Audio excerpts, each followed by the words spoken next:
मध्ये आषाढी एकादशीच्या निमित्तानं खरं तर महाराष्ट्राच्या कानाकोपऱ्यातील लाखो वारकऱ्यांनी मोठ्या प्रमाणात गर्दी केलेली होती। काल दर्शनासाठी सुद्धा आपण बघू शकत होतो की कशा पद्धतीनं गर्दी केलेली आपल्याला पाहायला मिळाली होती। मात्र आज जे आहे ते हे सर्व वारकरी जे आहेत ते आपल्या परतीच्या वाटेवरती लागलेले आहेत। आपण सध्या पंढरपूरमधल्या चंद्रभागा या बस स्थानकावरती आहोत आणि आपण बघू शकतो की कशा पद्धतीनं आपल्या घराकडे जाताना आपल्या गावाकडची जी बस आहे ती बस हे वारकरी पकडतायत आणि गावाकडे जातात। मात्र सध्या प्रचंड अशी मोठी गर्दी जी आहे ती बस स्थानकावरती आपल्या सर्व वारकऱ्यांची दिसत आहे। तुडुंब अशा या बस ज्या आहे त्या वारकऱ्यांनी भरलेल्या सध्या दिसत आहे। आपण बघू शकतो की या चंद्रभागा जे बस स्थानक आहे या बस स्थानकावरती हे चित्र आहे आणि मोठ्या प्रमाणात जे आहे ते वारकरी जे आहे ते बस स्थानकावरती दाखल झालेले आहेत आणि ज्यादा बसेस सुद्धा खरं तर बस स्थानकाच्या माध्यमातून सोडण्यात आलेल्या आहेत। मात्र सध्या बस स्थानकावरती वारकऱ्यांची मोठी गर्दी जी आहे ती सध्या आपल्याला या ठिकाणी पाहायला मिळत आहेत।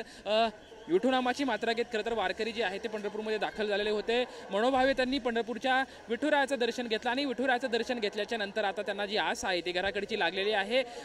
बा विठ्ठला बा पंढरीनाथा घरी जातो, पुढच्या वर्षी वारीला येतो ही मनोभावना कुठेतरी वारकऱ्यांमध्ये असते आणि ही दर्शन झाल्याच्या नंतरची जी अनामिक आनंद असतो, अनामिक जी उत्साह असतो आणि हे उत्साह घेतल्याच्या नंतर हे जे वारकरी आहे ते द्वादशीची एकादशीच्या नंतर जे द्वादश असते ते द्वादश सोडून जे आहे ते आता हे वारकरी जे आहे ते परतीच्या वाटेवरती जाताना आपल्याला दिसत आहे। आपण बघू शकतो कशा प्रकारे पंढरपूरमधल्या या चंद्रभागा जो बस स्थानक आहे या बस स्थानकावरती मोठ्या प्रमाणात जे आहे ते वारकऱ्यांनी गर्दी केलेली आपल्याला सध्या पाहायला मिळत आहे। खरं सकाळपासूनच मोठ्या प्रमाणात वारकऱ्यांनी या ठिकाणी गर्दी केलेली सध्या आपल्याला बघायला मिळत होती आणि आता सुद्धा आपण बघू शकतो की मोठ्या प्रमाणात जे वारकरी आहे ते बस स्थानकावरती दाखल झालेले आहेत। प्रत्येकजण आपापल्या ठिकाणी जी बस जाणार आहे ती बस शोधत आहे आणि बस शोधल्यानंतर मोठी गर्दी जी आहे ती बस स्थानकावर असेल किंवा बसमध्ये जे आहे ते सध्या आपल्याला पाहायला मिळत आहे। एकंदरीत सध्या बस स्थानकावर जे चित्र आहे ते वारकऱ्यांनी अगदी हे बस स्थानक तुडुंब भरलेलं आपल्याला दिसत आहे। कारण अभिजित पिसे सोबत लक्ष्मण जाधव, QNN मराठी, पंढरपूर।